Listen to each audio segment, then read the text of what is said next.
NNF After Dark is brought to you by Sandpiper Vacations. For all of your vacation planning needs, visit www.sandpipervacations.com. Tell them that the No New Friends podcast sent you.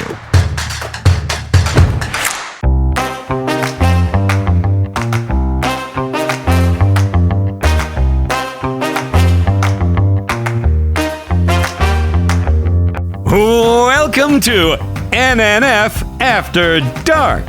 Chris is going to take you through the highlights of the previous episode and maybe even say some bad words, plus celebrity interviews and much, much more. And now, here he is, the scumbag reselling hoarder himself, Chris Yob. Welcome to No New Friends After Dark, where not only we peel back the onion of the previous show, we peel back the onion of life. But a little bit like onion, because onions have layers. And there's a lot of layers to this show. There's a lot of layers to life. Learn that from Shrek. Don't forget, we're broadcasting live from the Sandpiper Vacations studio. I didn't forget, because I've been here for the last 3 hours, actually.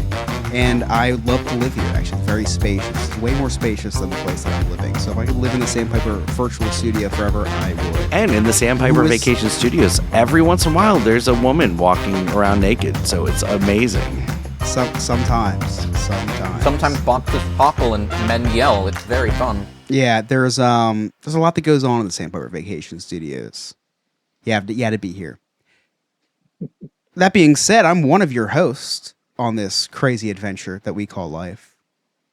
My name is Chris, just in case you forgot. I don't know, I've been listening to Remy's Roundtable a lot, and Remy always reintroduces himself after every segment, so I feel like I have to reintroduce myself. So my name is Chris, and I'm your captain on this journey.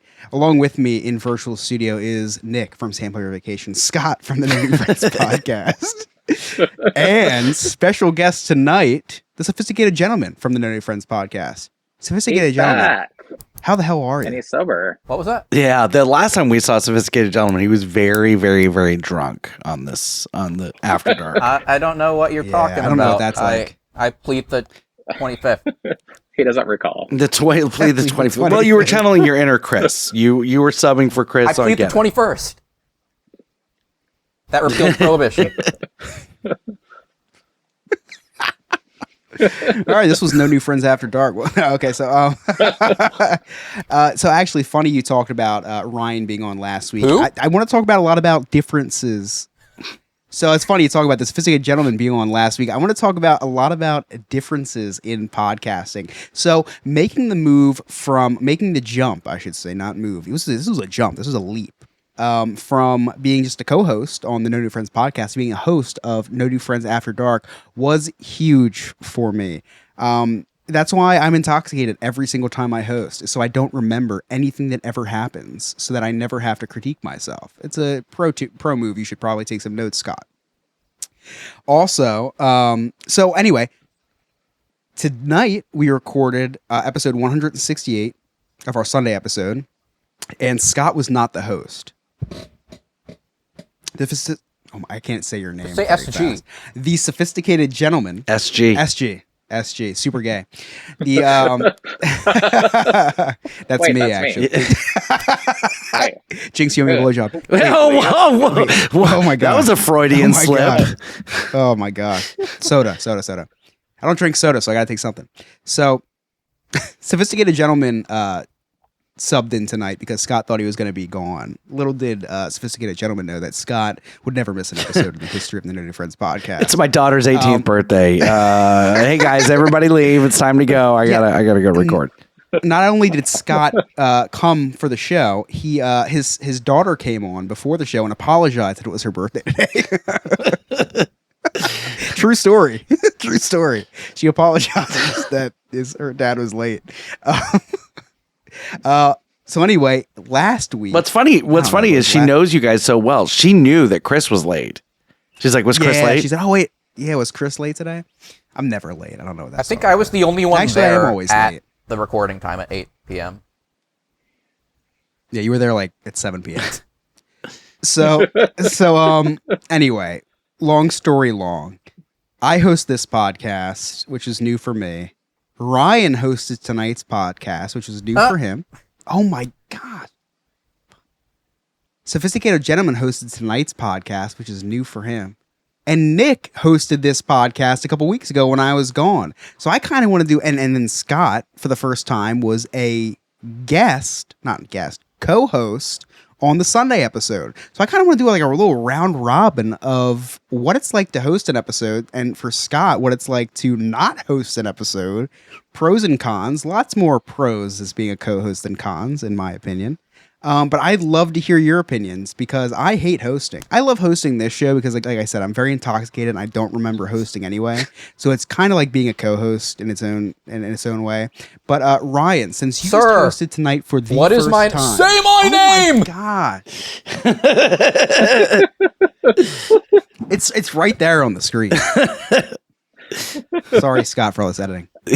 But sophisticated gentleman, for the first time ever, you hosted the No New Friends podcast. And you know what? I think it's the first ever. No, actually, it's not the first ever. Well, it's the first ever. I don't even want to say outside host because you're part of the show, but I'll say outside for the sake of argument. You were the first ever outside host, beyond the 4 core hosts of the show, to host the No New Friends podcast. That's a big. How many episodes? 168 episodes. This was the first time ever. What was it like hosting? Was there pressure hosting? What was your preparation like? I kind of want to just walk through that. Yeah, there was definitely a bit of pressure. This was the first time I'd hosted a podcast where there were other hosts to it. So usually I've got, if I'm going to host something that's just me, whether it's a segment or whether it's, a podcast episode of something else, then I'll have notes written out and I just go down the notes. For No New Friends, I could run through the stuff that Scott always says, easy peasy. I've got those in my mind because I've listened to so many episodes of the No New Friends podcast already. Mm-hmm. But what I think was the toughest part was preparing for how the conversation would go. I had 3 topics set up, 1 for each segment. And we even talked about this in the first break of the episode. The segments didn't really go where I expected them to. And so initially I was unsure of, do I need to push this back on track? And then there's a certain point where you just roll with it because it's going to create better hashtag content, as Scott likes to say. It's going to be more entertaining that way. So really, it's trying to find that balance of how do I get the conversation to go to certain topics, because there were certain things we talked about before the show that I definitely wanted to hit, while still allowing the conversation to progress organically to create content that's both entertaining and enthusiastic, but also feels natural to the recurring audience. So you say that preparing of content and preparing points you're gonna hit. I think that first of all, I think you did a great job because you realized in the moment that you didn't force your points that you wanted to make in the episode because you realized that it was going in a way that was better for the episode than it would have been if you forced the train back on the tracks, I guess. And that's a huge part of podcasting. I think that the best podcast episodes are the ones that you never planned for, right? You plan subjects, you plan topics, and then you start with those and you don't end with them. And I think that makes for some of the best segments because some of the best impromptu subjects that we come up with become like classic moments. And you did a really good job with, like you said, you planned this, but then you let it go off course. It becomes more of a conversation piece too, where people start coming up with stories in their mind of something that might be super funny. And so, like I said, it does create better content, I think. Absolutely. And, more power to you you probably were stressed about hosting and you thought, okay, we got to hit this point, that point. And then when you realized it wasn't hitting that point, you just let it go because that was what was best for the episode. And I think our first segment was awesome. It was dying. It was really, really fun. Yeah. Yeah. And great on you for not trying to steer that back into the lane. You let us go off the rails, and that was and it made for a really, really good segment. And I think that's why Scott's so good at his job at hosting is because he doesn't have to do much. He's just easy. Easy. I'm just joking. No, but seriously, I think Scott can agree with me. Like Ryan did a really good job at not forcing things. Fantastic. And you being a host of this show Fantastic. every week, like you can appreciate that. And it's difficult because, especially when we first started out, I had a vision of where a topic wanted to go or where I needed it to go or whatever. And I made sure that it stayed between those rails, and it didn't allow for the opportunity to really, be as funny as it could have been. So it's letting go of not the ego, but letting go of kind of your vision of what it was supposed to be and letting things happen. But then also, if it goes too far off the rails, how do you get it back in a natural way? And I think Ryan did a fantastic job no, I agree. navigating through that. What's You that? said my name. Oh, God damn it. I think Sophisticated Gentleman did a great job of navigating through that. Yeah, I was really impressed by and that's why Scott said, "Hey, I'm not going to be here," and I'm like, "I'm not hosting." I can't do that. I can't do what you three can do. Just not in me. I'm not good at it, and I do what's best for the team. I'm not going to bring the show down to be able to hear my voice more or something like Scott would do. You're also recording like 18 episodes. And see, That's I personally disagree with that, Chris. I mean, I've listened to every episode of After Dark. I mean, I've listened to every episode of NNF, but I listened to every episode of After Dark as well. And obviously, you're the host of that. And I feel like you especially really excel when you're talking about serious topics, when you're talking to people about something that's really grounded. You do a great job of keeping the conversation going when it's a very heavy topic, while keeping the tone exactly where it needs to be.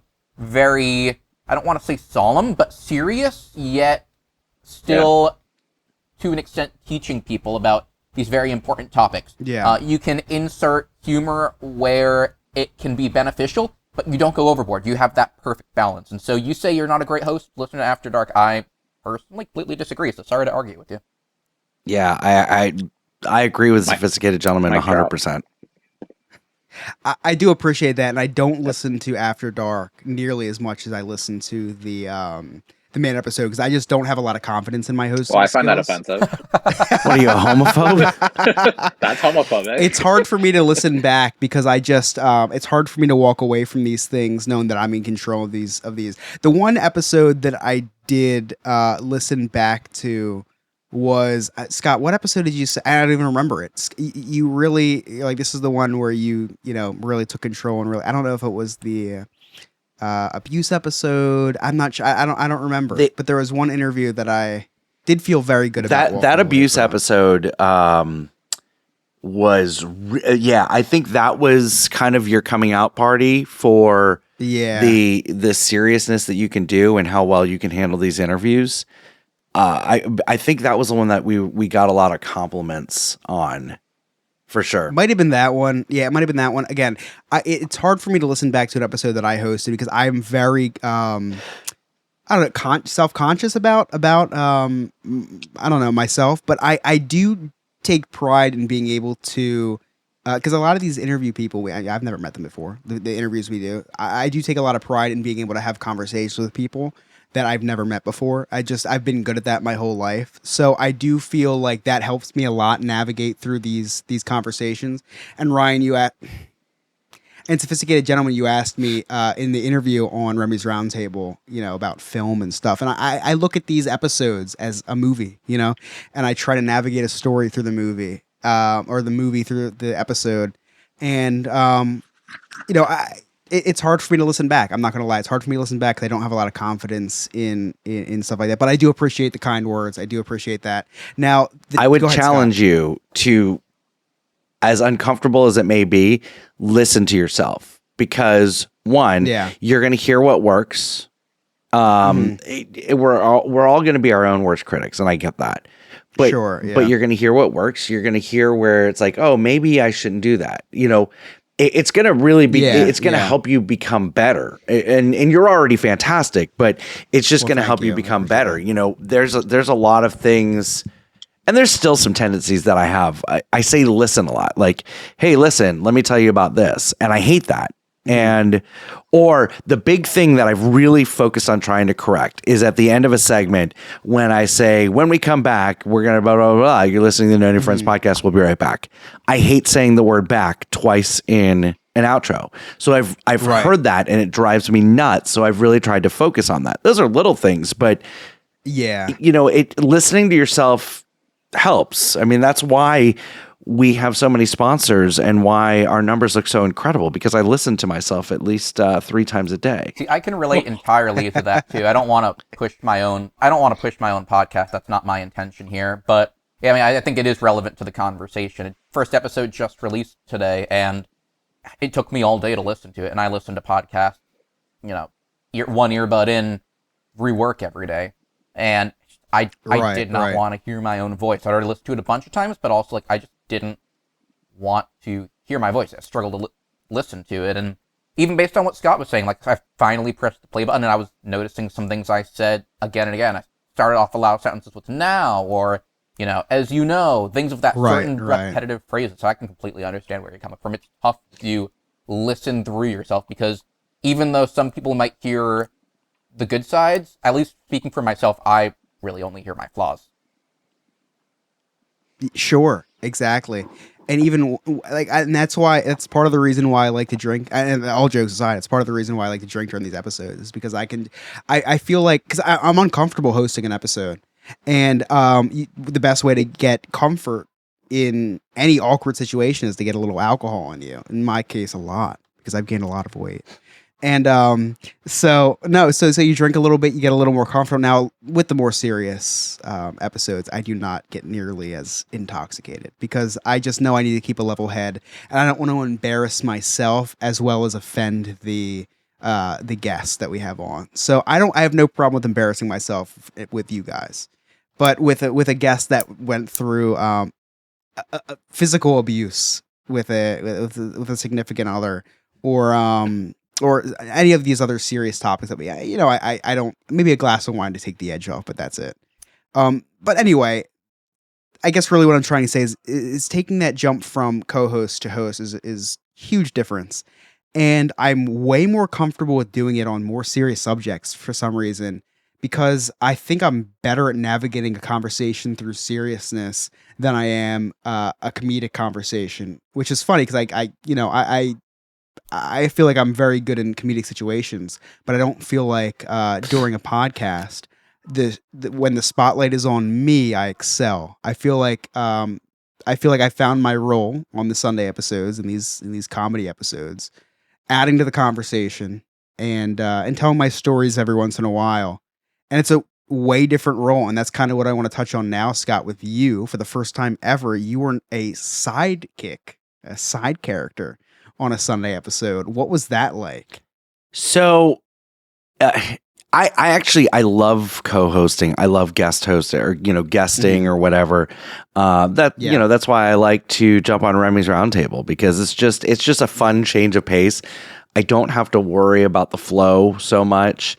Now, tonight's a little bit different, because at the end of the day, this is still our show, and so I monitor that, but also I wasn't supposed to be here at all. So I wanted Sophisticated Gentleman to be able to have the freedom that he wanted to do with the episode. I wanted to give him the artistic freedom to have fun with the episode in any way he wanted to. So and the note that I it was do nice to to just kind of, Scott, is that I am incredibly honored that you trusted me to, take on the reins of the episode when you were not initially supposed to be here. Like, it is difficult for me to express how much that means, because I know how much the show means to you. Well, 100%. You thank you. You're welcome. It's He was like the seventh choice. Stop. The No, other six, I'm totally kidding. Once I said I don't want to host the show, like that's I don't want to host the show ever. Gentlemen. It was a blanket statement. Yeah. Once I reinforce, no, this is not something I'm going to do. It let me tell you, it is it's tough to step away from an episode. But I've always wanted to see what would happen in an episode that I wasn't here for. Now, granted, I didn't fully do that because I still ended up showing up. But honestly, I had FOMO, to be 100% honest with you. I was really excited about this episode, and I had the fear of missing out on it, and I wanted to be part of it, and I didn't want to take away hosting from you. And I figured it was going to be fantastic. Now, did I fully remove myself from hosting duties? No, I didn't. Because like there were times when I heard, okay, Sarah wants to speak real quick. So let me figure out how to kick it over to her real quick because Chris cut her off or whatever. And, but the thing is, it doesn't matter that it was on my podcast. I do that on Remy's Roundtable. I do that on any show that I'm on where there's multiple people. If I hear someone get cut off, I'm like, hey, you were going to say this real quick. And I kick it back over to them because I have a talent for kind of hearing what people are going to say and where they're going to go. It's just remembering to kick it back. I would say you're better at steering the ship than the guy from the Titanic or the Titan submarine. Yeah. Who was the worst captain? We'll break that down. Captain Kirk. Made to misogynist. I was worried going into tonight's episode, I'm not going to lie, not having Scott there because every week Scott's there and Scott's very, very good at what he does. And I was talking to Emily a little bit about it today. And I was like, I'm really excited to have the Sophisticated Gentleman come on and host tonight. Because, I don't know, like I've listened to you on other podcasts and I've listened to a few minutes of your podcast. Please check out the... Cases of Continuity podcast, which we'll talk about at the end too. Case of Continuity where podcast, Sophisticated Gentleman reveals his real name. So if you want to know what his real name is, check out that podcast. Show us your name. So, but like you're a very intelligent person, and you're very aware of situations, and especially with podcasting, like you know what's going on. You know how to navigate a difficult situation. So as the worries of Scott not being there were kind of subsided when I was like, oh, well, Sophisticated Gentleman's going to be there. So it's not some random person. It's someone who I know is going to do a good job. And the fact that you gave us the topics early in advance, like Scott does as well, kind of helped too. Because it just, I don't like to go into things super prepared because I do like to do improv on most of my, reactions and stuff. I like to know in advance because it's just nice to know so you're not like blindsided by it. And you did a hell of a job. Now, we talked to Scott being a host. We talked to Sophisticated Gentleman being a host. Nick, what was it like hosting your very first episode? And you did make a post about this on Facebook, which made me super happy because I read that. Like, that was really cool. You were able to host your first episode, and not only your own episode, but like a very important episode at that. What was that like? Yeah, I was very nervous just because Scott messaged me a few days beforehand and was like, "Hey, we have a guest on that week." So I'm like, not only am I hosting my first episode, I have a random person on that I have no idea who this person is. Right. So it's kind of intimidating. Luckily, I had some time to go listen to that guy's podcast and more preparation than I've ever done. I like to keep everybody on their toes. I feel like it pulls the best out of everybody when I just blindside you and say, "Okay, you're hosting." NPS, there's a guest. Yeah. So it was a guest, and it was one of those that we kind of decided like if we want that guest to be on the whole episode or if we just want to do it part time, and we kind of felt. Or at least I kind of felt like, you know what, this guy was great, but let's move on to something else. So we did have a second segment without him, and it was intimidating. I had a rough week mentally going through a lot of stuff on top of it. So it was with all of my flight cancellations I was dealing with and the jet lag, everything. I'm like, I don't know where I am anymore. Perfect episode to interview a therapist. Exactly. And I felt like I connected with him too, and a lot of stuff he said, I actually listened to it back as well too, and felt like I did better than I thought I did in that moment. And I know I got comments from Sophisticated Gentleman and Scott's, Sophisticated Gentleman a couple days later, just because he doesn't really remember too much of the episode.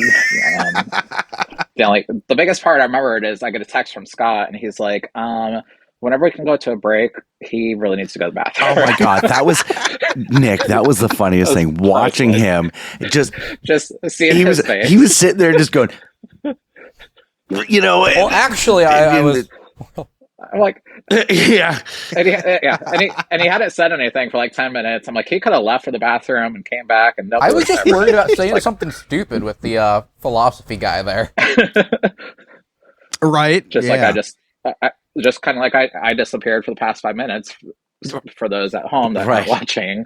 I'm dealing with internet outage today, and I feel like I'm in the 1990s again. So I'm very confused on that. So I'm basically using dial-up from my cell phone. So, but yeah, it was a fun time. It's something and I think I mentioned too before, I used to host, if you want to call it hosting, but when I was in high school, I was in video productions class. So I was very interested in broadcasting type stuff. And I was on the front of the camera for that, as well as behind the camera. I even had my own little TV show that we aired every single week on a local government television. It was really awesome. stupid, but so it's kind of nice to get back in front of it and being with people like you guys where I'm just comfortable and it's a conversation. It's definitely a lot easier than being just like a regular host like Oprah or Ellen, where you're interviewing a guest after guest and have to do your research, and it's fun. Well, first of all, Nick, you're a fucking rock star, and you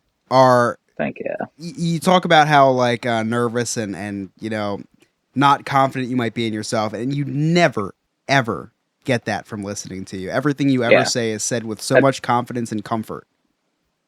It's all mental. And I know we've discussed that before too. It's a big mental thing for me, and I've always wanted to be in front of people and be a speaker or something and on stage, and then I've never actually done it. You're right. Until now, it's where you belong. People love you. You know, as soon as you started becoming a host on this podcast, you become the instant favorite. You're so genuine and so real, and everything you say is all, like I said, is always said with so much confidence and comfort, and it's just like you're a natural at this. And I was so excited to hear you host that episode, and you killed it. It was you were perfect. Well, thank you. You were perfect. You said you were intimidated by having a guest on. I'm intimidated all the time. When I heard that we were going to have that a woman on that was abused in a relationship, like holy shit, how am I going to navigate this, right? Yeah. And you know, I gave it my best shot. I did an okay job, but like you went on, you know, hosting for your first time, and not only hosting, but hosting a guest for, you know, which is a lot of pressure because you don't want to embarrass the guest, you don't want to offend the guest, and you don't want to ask the wrong questions. Exactly. And it's not like I have an assistant. Like, here's the questions you can ask. Here's what you can ask. Right. We kind of did a little pre-interview beforehand and everything, which was helpful to kind of get things rolling, as well as share some of my side of the story, since it was a mental health expert that we worked with. So. Yeah, it was. You would never know any of the stuff you just said even existed in your mind before the interview. The confidence issues, the pressure. You would never know. You as soon as I started listening to the episode, you were yourself, and you killed it. It was amazing, and thank you for filling in for me. You did a better job. Seriously, you did a better job than I could have done. That is on the episode. It really was remarkable. You started off the episode, and it felt like you'd been podcasting your entire life. You were very charismatic. Yes. Yeah. You were great talking to everybody on the episode, guests, and you know, typical hosts. Everybody, like, you truly did a fantastic job on that episode there. Thank you. I appreciate it. I feel like that's kind of always been me in general, just always feeling confident because I've been in so many different roles in my life, and I pick up on things really quickly too, and listening back on old episodes of what I wanted to do better personally myself, and hopefully I brought that to the table. So I don't know if we'll cut this yet or not. Scott will make the decision when editing, but Nick has a power outage with an internet outage, and he is broadcasting live from his cell phone. So he is here tonight because he's dedicated to this podcast. So he is. We have lost him early in the episode. We tried to bring him back. Hey, stuff happens, but he gave it his best. His cell phone gave it his best. But seriously, the highest compliment I could give Nick on listening back to that episode was just how comfortable he sounded during that episode. And that's very, very hard to do, is to be comfortable doing something for the first time in front of somebody that you don't know. So I think that's about it about hosting podcast. I want to talk a little bit more about some more light stuff in the next segment. I really enjoyed hearing your perspectives, hosting, co-hosting, and I hope everybody else enjoyed that at home too, because hey, we're peeling back the last episode just like we promised. Next segment, we're going to peel back some life a little bit. We're going to peel back that onion a little more. I think I like this onion analogy just because I love Shrek so much. I can probably keep the onion analogy. So if you like that, please write in. If you don't like that, don't write in because I won't listen to you. We'll be right back with No New Friends After Dark.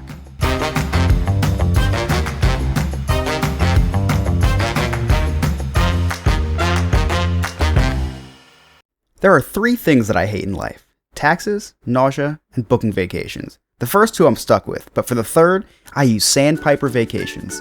Sandpiper Vacations is a small business that is LGBTQ+ owned and operated with travel advisors all over the country. Whether it's a cruise, a trip to a theme park, or an all-inclusive resort, Sandpiper has you covered. Oh, and I forgot to mention, it's free. Why book a vacation when you can have someone else do it for you? That's like choosing to take the stairs in a building that has an elevator. Leave the headaches of booking a vacation to someone else. Get your quote today at www.sandpipervacations.com and tell them that the No New Friends podcast sent you. Hey everybody, it's Scott from the No New Friends podcast. If you'd like to hear all of our episodes, all of our past episodes, just visit our website, nonewfriendspodcast.com. All of our links to all of our old episodes are there. If you didn't understand an inside joke or just wanted to re-listen to something, just check it out. It's nonewfriendspodcast.com, or you can check us out on all streaming platforms. Psst. Hey, you want to join a cult? Well, this might be your lucky day. For just $2 a month and a simple blood oath, you can join our clubhouse and become a friend with benefits. In addition to the amazing feeling of donating to the poor, you will have access to Patreon exclusive content, live shows, and maybe even a behind-the-scenes look at my secret stash. To get started, head on over to nonewfriendspodcast.com and hit join our clubhouse. Can't wait to see you at the initiation ceremony. Oh, and in the chat during our live shows, of course.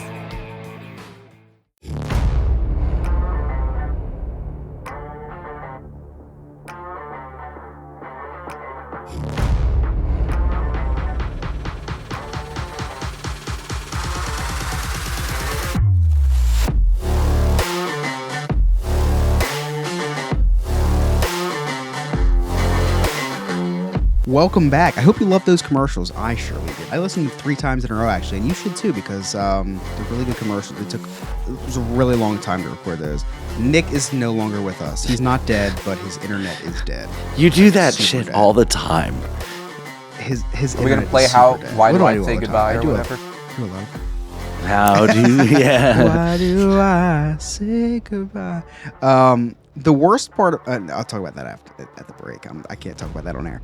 So I said we were going to get a little bit lighter this segment. That's because I threw up my dinner in between the break. I did get slightly lighter, and we are back. That's about the only thing that's going to get lighter this episode. Just kidding. I'm as heavy as ever. Me and Scott have been in permanent roles as co-host, as host, for a very long time. And I'm comfortable as a co-host, and Scott is comfortable as a host. What if we switched the tables? What if the tables were switched and I was the host of the Sunday show? And Scott was the co-host of the Sunday show? It'd be very weird. Kind of want to talk about role reversals here. Scott and I have been in a relationship for a very, very long time. Right? Right. We don't know what it's like to be single. And not only do we not know what it's like to be single, but we don't know what it's like to be single in 2023, because I feel like there's a huge, huge difference. Because back when we had to be single, there was no Tinder or Grindr or Hinge or Fuckbook. Fuck. I actually I lived in the world of online dating. Yeah, but not like this. This is way different. That was wholesome. That was wholesome online dating to an extent. I had a Tinder. Did you? Yeah, I had a Tinder. I would just What was on your profile? I'm That was curious out? now. Yeah, wait a second. We need answers. Before I segue to what we're talking about, we gotta talk about this. It was a picture of me on my Tinder, but I would just swipe right for everybody, Right, and then right. because I didn't want to miss a match, just because I just swiped right for everybody, and then if Right. they swiped right for Yeah. me, then I would start like reading about them and seeing if I actually was Right. interested. But like swipe right doesn't mean that you have to get married. It just means that, hey, there's a connection. I couldn't really put this strategy to the test because nobody ever swiped right on me. So So a lot of I actually nights with did- my hand. So I'm gonna look this up, and the stream can watch me. When did Tinder come out? So I was in a relationship since 2011. Tinder came out in 2012. That was when I was a junior in high school. So I wouldn't have been on Tinder anyway. So Tinder's like not something I'm familiar with. So I love when I'm hanging out with my single buddies and I can swipe for them. And I just swipe all like the really, really thick chicks for them. And so I go on their Tinders and I'm like, I'll swipe. And actually at a party that Emily and I went to, we actually went on Tinder for my friend and we're swiping for him. And we were, both judging these girls. Like good character, good, looked like they were good people. You could tell by a picture. You could tell by these I don't know how many profile like pictures. Jeffrey Dahmer? And then some, I don't know. Oh man, you're digging me in a hole. So it's fun to do these little swipey things. Like I said, I've never been on Tinder. I don't have the Tinder app downloaded. I don't have the Hinge app downloaded. I do have the Grindr app downloaded, which we'll talk about in a future episode, maybe next Friday. Your gay percentage went up. But yeah, I don't have any of these things. I don't know what they involve other than the stories that my friends have told me. These like Beowulf like tales that they've told me. I feel like I'm like when they tell me stories of the Tinder and the Hinge. I feel it's like Oedipus, except for the sex with his mom thing. That was literally reference. the worst possible Greek myth you could have chosen. Really, you could have chosen Narcissus really if you wanted. You could have. Yeah, maybe the Quran, like an old text, What? an old text. All right, you brought up Beowulf. Right, What's so anyway, your I'm gonna favorite kick part this of over Beowulf? to Beowulf when he slays the Grendel. Good part. Good part. It's a great part. So anyway, Ryan. Sophisticated gentleman. Have you slayed the Grendel through That sounds like the biggest Through, euphemism of all time. So, like my younger counterpart on this show tonight, who not only has swiped, is it swiping right or left Right to is accept someone? good, although it's not really accept. I guess it's just Okay, to like someone. okay. So you like if you swipe right, it's you like. Yeah, well, them. that's some apps. Not every app is swiping. Okay, so when you swipe the correct way, the consensual way, have you consensually swiped with somebody else? Because Scott has not. Scott has tried, but Yes, failed. I have. So you are a Gen Zer. I am. correct? Yeah. You are. So you grew up in the Tinder generation. Like Tinder is your oh gosh, what are those old websites? AOL? Scott, that you That's probably a thing, were on. right? AOL, No, the dating websites. Match.com. Match.com. Christian Mingle? And Farmers Meet. Farmers Only. Yeah, Farmers Meet. FarmersOnly.com. I was on Farmers Only. I was on Plenty of Fish. I was on Match.com. Plenty of Fish. I was on eHarmony. Throwback. eHarmony, that's the Yep. one. I was on OK Cupid, and I was on Zeusk. Zeus? Wait, we're going back to Greek Okay, mythology? so Zusk, but ZOOSK. Do they have like Jupiter as well? Yeah.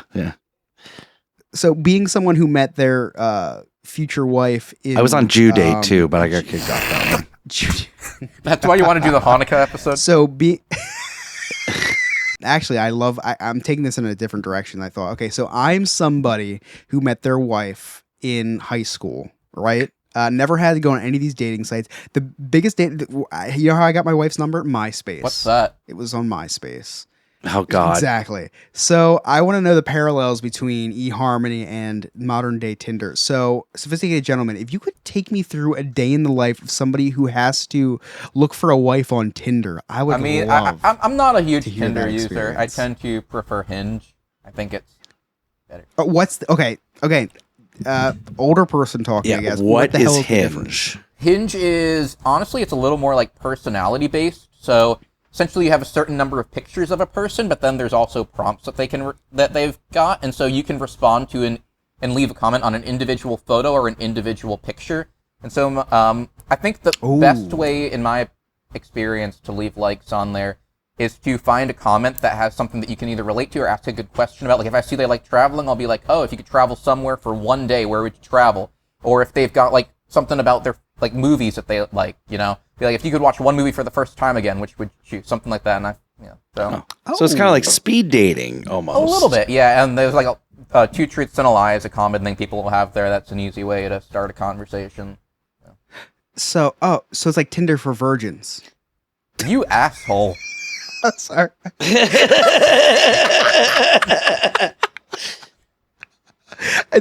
I'm just kidding. It's actually like Tinder, but for more wholesome In my people. opinion, yes. No, seriously, that's what it seems like. It's because I feel like Tinder has this very negative connotation. It's like kind of just meeting with people to sleep. I mean, there was literally, I think, a Family Guy episode about that. Like, see, and I guess that's where places like Hinge and maybe Bumble. I don't know. Bumble I just know is that's another- somewhere in between, I think.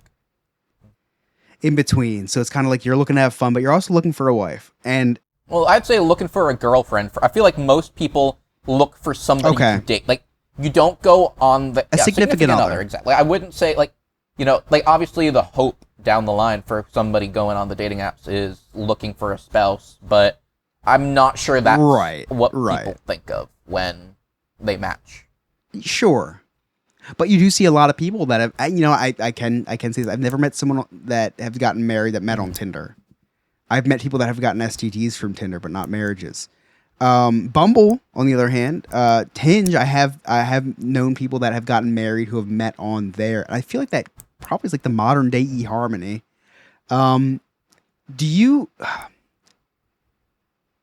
being on these apps, do you wish they didn't exist? Like, do you wish you could meet someone organic? Because I feel like you're kind of old school. It's a very loaded question. See, it's tough, especially because if you have a job like mine where things tend to be very packed, you don't have a ton of energy at the end of the day to do things like that. Sure. It's a little bit easier. On the other hand, like, it feels like you're almost advertising yourself. And so there are periods of time where, you don't have any matches and you're like, nobody's swiping on me. I'm swiping on all these people. And so, you start to think, like, what's wrong with me? Like, there's got to be something wrong with me. People don't like the way I look. Or like if things aren't working out with matches, you get ghosted and, like, you're like, what's wrong with me? And so there's been a lot of times where I've been like, there's something wrong with me. Like, there is, I'm not worthy of something like that. So it's been difficult at times, that's for sure. The rejection, I feel like, comes on a daily basis, maybe even more so than on like if you were to go out to a bar or somewhere or meet someone at work and ask them on a date and they say no. So it's almost like comes on, every person you swipe the correct way on, if they don't swipe the same way, is a why didn't they type thing. The for every month that you're on a dating app where you swipe and all that, they should also give you like a free subscription to telehealth or something like that for online therapy in between swipes. That was supposed to be a little bit of a joke, but it didn't land. Alex, cut that. No, it's really sad actually. It's like I cried a little bit when you said that because I have this one very close friend of mine. So the best man at my wedding is in a long-term relationship. He's engaged to her. His brother, who's also one of my best friends, is total opposite. Lives by himself and is on Tinder and Hinge and Bumble and stuff like that. And it's like every time we meet, it's like me and my friend were like, well, I'm so happy I'm not in his shoes. Because it's like that. And all jokes aside, like I can't imagine. I mean, you're still in settings where you're going to be meeting up with a lot of people on a daily basis, and you do have that opportunity to meet someone that way, right? But my friend that I'm talking about, like he has a job and that's it. He's graduated from college and he has a job, and it's like he sees the same people every day, and he has to look at outside resources. And instead of finding these people that at a bar or something, it's like the main source to find a significant other is these dating apps, and that has become the norm. And that, like, to me, and I don't know if that's just terrifying because I've been in a relationship for the last 12 years, right? Or because it is terrifying. And, not knowing if the person that you are swiping on is a genuine person, not knowing if they Photoshop their photo, not knowing if these prompts that you're talking about are something that they even care about, or if it's something that's just going to initiate conversation, that's terrifying to me. Now, Scott, were these older dating websites, eHarmony and Match.com? Before you answer, were these Scott, are you okay? different than that? And yeah, go ahead. Yeah, I'm great. I'm just relaxing. You look like you're having a stroke. Actually, No, I'm good. I've got my or stroking something. Yeah. Sophisticated gentleman's on. Of course, I'm stroking something. What? So You just swiped right. you're right. Oh, God. So, yeah, the dating apps that I did, it's they're awful. They work for some people, but so for me, I was, I was a single dad. I didn't have any hair. And so, yeah, it was very difficult, especially when, like, my first time around when I was in like my mid 30s. I'm thinking, wow, like I'm going to be alone forever because, I'm bald. I've got kids. I'm a little bit overweight. Nobody's going to want, and I was a wink whore. I would wink it. That was the big thing, was winking. I would, Oh, really? yeah, I would wink at everybody. And then if it was like someone that I was like really, really like, oh, this is her, this is the one, then I would send a message, because like on Match.com, if you paid for it, as long as you did like 5 messages out per day, there was that 6-month guarantee. It was like, What does that mean? so it was, if you do not meet your match in 6 months, then Really? it's free. Oh, how many free 6 months did you get? I'm still getting you still a Match.com for member? free. I never had to cancel it because I wasn't getting charged.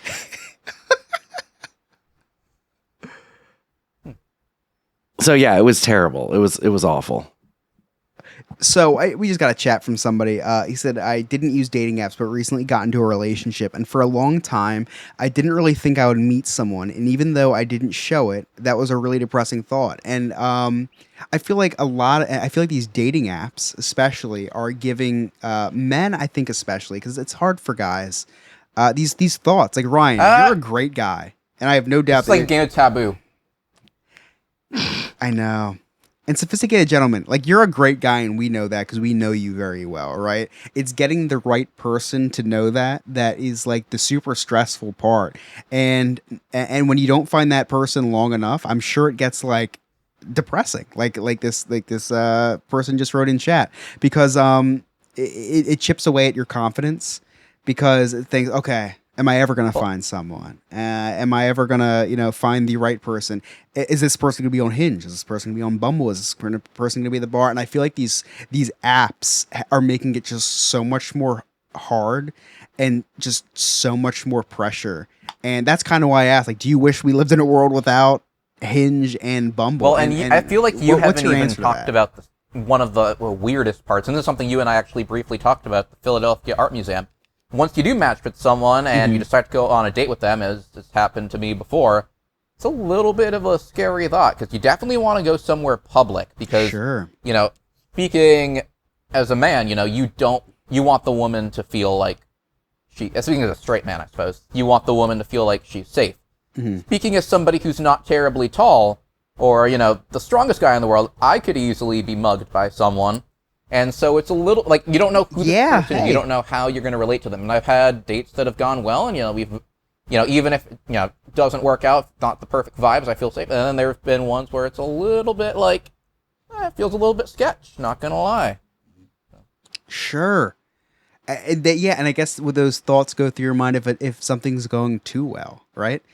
Why is she agreeing with everything I'm saying? Is she trying to lure? Is she trying to catfish me? Is she trying? Like, it's just there's so many. I feel like these dating apps have just brought, because it's very easy to meet with somebody online if you guys both swipe the same way. So is this person in it for the right intentions and this that? I feel like this Hinge app you're talking about, I feel like that app kind of helps take away those things with these prompts, right? I'd say so. I think the prompts definitely help. And perhaps I've got an idea. Maybe I can display my personality a little bit better by linking to the No New Friends podcast on my profile, linking to my segments there, really show my personality. Hey, this is you, right? If they don't like you, keep swipe the other Some of my segments way. have been a little bit uncertain at times. And you know what? The right person's gonna laugh at those. Maybe I'm the right person. I laughed at every single one. You know what? We'll talk after No, this. no, we after won't. this episode, I No, might we have to we won't. It's the wine talking, sophisticated gentlemen. The What is twinkle in with your you eye. guys tonight? You guys the are in rare wine. form. The Nick's gone. He's Yeah, not Nick's here. gone. We You guys don't know how to someone act has when to the bring the we have third to guy hit on after dark is someone. straight. Yeah.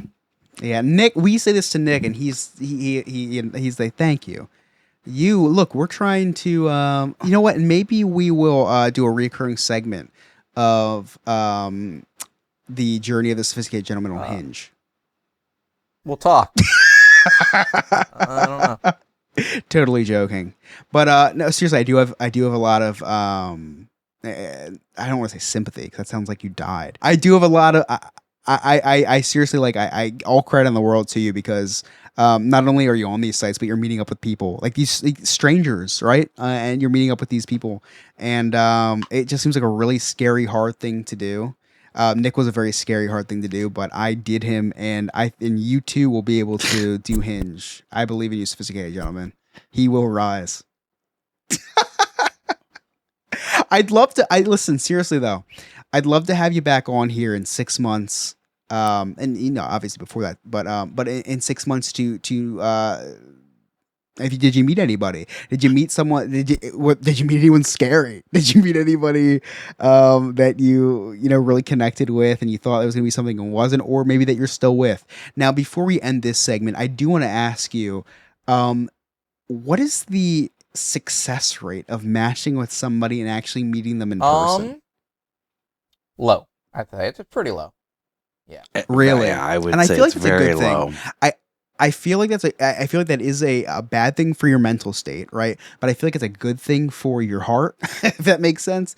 Because, like, if you were to meet with everybody and you think, oh my gosh, this person might be the one, because it's very easy to fall for someone, even if it's not in love, but fall for someone, just be into somebody and then just get that ripped from you. So I feel like it's probably a good thing. It's exhausting too, going on a first date. Right? There's a lot of uncertainty, right. Like, what do I wear? How do I act? How do I dress? And I have a bit of a story about that I'll tell you guys off air when we're not on Twitch. But yeah, it's terrifying to think about. But the good thing about it, and me and Scott can both attest to this, is that there is someone out there for everyone. Look at Scott and I. And yeah, if I can find someone, anybody can. There's someone out there for everyone, whether it's Tinder, whether it's Hinge, whether it's any other dating app, whether it's Grindr, whether it's, I don't know. I appreciate you guys normalizing it too, because I feel like the conversation cannot come off quite depressing. And so I appreciate you guys normalizing stuff. Everybody's on, I think everybody is on dating apps nowadays. It's 100%. It's the way, because people are busy and we live in a very technologically advanced day and age where everything is on your phone. And the fact that these companies were able to, make a effective app. I don't know that the algorithms of the matching is necessarily who knows. Yeah. But I think it's just the way it is right now. Yeah, and like we have talked about a lot of the negative parts about it. There's so many positive things about it, because instead of having to go out to a bar every night looking for love, because think about it's it, a lot cheaper. You're right. And it's like, maybe I'm fine. Like, you could very well find your wife on one of these apps, and how amazing is that? Like, you found them on an ad on your phone for free. And Chris, that is exactly why I did date, because like when you go to a bar, go to a club, or go to wherever you're gonna meet someone, it is exhausting. And are they single? Are they looking? Do they have a boyfriend? Right. Are they engaged? I would have to do this very awkward look over. First, I'm looking for a ring. If there's no ring, then I'm looking, is there a heart necklace? Yeah. And then if there's no heart necklace, no ring. Is it from her dad or is it from her husband? Right. And then if they don't have those, are they interested in dating? Like, it's right. At least on a dating site, they're looking to date. Or whatever, every single person. If they swipe on you, there's already some sort of mutual attraction, which I think helps. Exactly. Yes. Mm-hmm. And the oh gosh, I'm gonna make a word. The consensuality the consensualness. I don't know. The consensual swiping is, especially in this day and age, clears a lot of hurdles. Yes. Clears a lot of hurdles. Because you could go up to anybody in a bar and hit on them and be the next, and get Me Too'd. You know, you just don't know who. So when you're on the app, seriously, Scott, like if you go up to somebody, you hit on somebody, you could like, I'm not saying Me Too'd as in sexual stuff, but I'm just saying like Me Too'd as in like unwanted soliciting. When you're on an app like that, it's consensual. They're looking for someone, you're looking for someone. So all the negative things, there's a lot of negative, but there's a lot of negative with everything. And there's a lot of positive stuff with this too. And even if it's private, I look forward to this journey of you updating me with this because it's interesting to me. Because again, I've never even had one of these apps on my phone. I've seen my friends on them before for a lot of the wrong reasons. And I'm excited for this journey for you. You got to look at the glass half full, and I guess keep on swiping whatever direction is the right direction, left or right, whatever. And app that may bachelorhood be. has its benefit, Absolutely. which we don't need to get into because we've gone long, but it definitely does. I also, for legal reasons, cannot get into that. But Ryan, thank you for. I caught myself that time. But Sophisticated Gentleman, thank you so much for opening up and talking a little bit about that.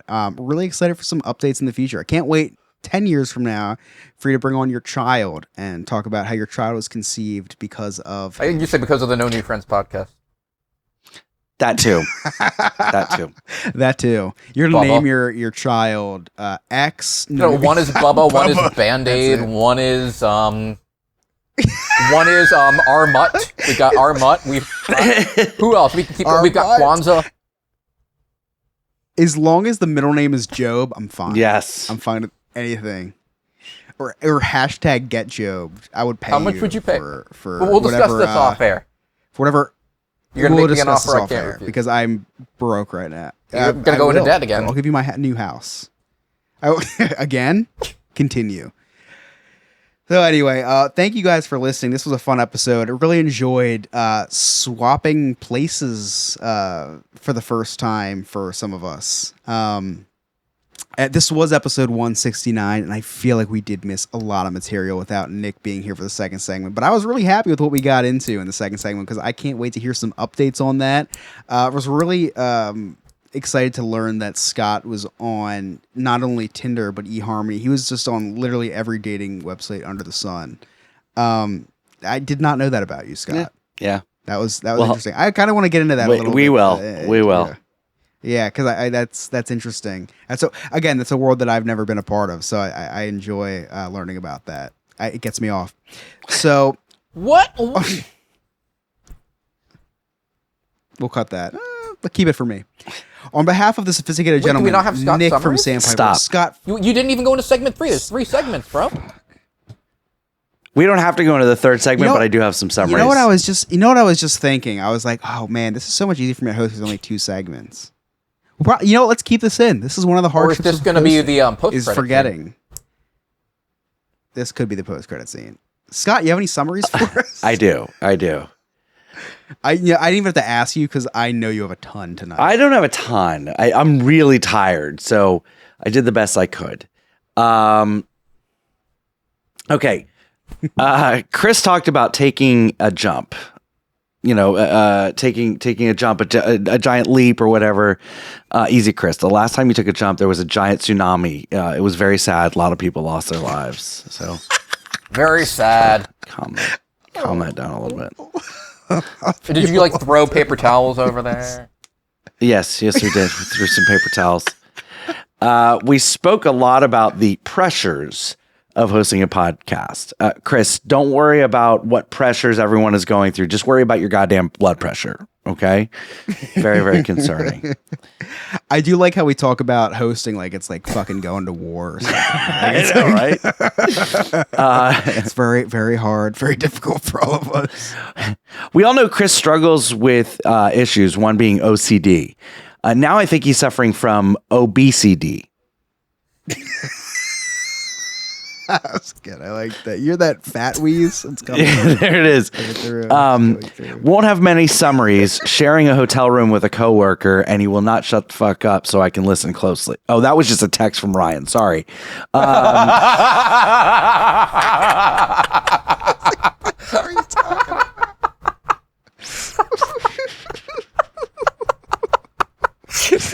Was that actually from him? Yes. Oh my god, that's so good. Chris said he likes to drink in these episodes to feel more comfortable hosting. Chris, are you sure that's not to forget about your crippling credit card debt? Wait, Ryan just wrote in chat. It goes, that's a real fucking text. He's still fucking talking. Oh, I wish Nick was here. Nick said that he was in a video production class in high school. Nick, is that what you called it when you made your sex tapes? Video production? Sophisticated gentleman, he was in high school. It's fine. Wait. Yeah, we know you it was like fine that, for Scott. him. That's why you bring that up. Oh, wow. That was actually really creepy. Okay. Alex, get that out. We didn't. He said, Nick actually chimed in chat. He's listening. Says I'm listening. So we didn't have that good a camera then. And lastly, in the first segment, we talked about hosting and co-hosting and whatnot. We went around the room complimenting each other, stroking each other's egos. It just occurred to me, Chris, who hurt you? Remember, you're good enough. You're smart enough. And gosh darn it, people like you. Oh, Those are my summaries. wow. Wow. That was a sentimental way to end summaries, Scott. Thank you. Is I he have it saying in that me because he sometimes. wants you to say something to him now? Yeah. I have nothing good to say about any of it. All my good stuff has left my body. Literally. When Nick left, it left me. Thank you for listening to the No New Friends podcast After Dark. I'm one of your captains. I feel like Here we go. we're going to sign this off in a little sentimental way, actually, this week. We didn't talk a lot about sentimental things tonight. We talked about a little bit of deep things, but not sentimental. This is my last ever episode I will be recording on this street. And to some people, that sounds stupid. To some people, that sounds like it doesn't matter. But to me, it means a whole lot because I've been here for 27 years of my life. And just doing one last thing in this house is really weird. And it's bittersweet for me. I'm moving to a new town. I'm moving out with my beautiful wife. And we're going to, inevitably start a family in this new house that we moved to. And it's a huge milestone for me. And signing off for the last time in here is a little emotional for me because this is where it all started for me. This is where I met Scott and Mary for the first time. This is where I met and made a lot of friends. This is where I spent all of the pandemic. And I am forever grateful for everybody that I met in this very seat right here. If you're listening to this, thank you so much for listening. For all the lives that I've touched, that we've touched on this podcast, that's what we strive to do. For all the people we made laugh from this very seat, I seriously, from the bottom of my heart, I appreciate every single one of you. And as hard as it is for me to sign off for the very last time in this seat, I'm really excited for the future. I'm really excited to start my family. And signing off for the very last time, I'm Chris, alongside Virtual Studio with Scott, the Sophisticated Gentleman, and Nick from St. Barbara Vacations and Spirit. I'm Chris, if I didn't understand my pick for the fourth time. We'll see you next week on No New Friends After Dark.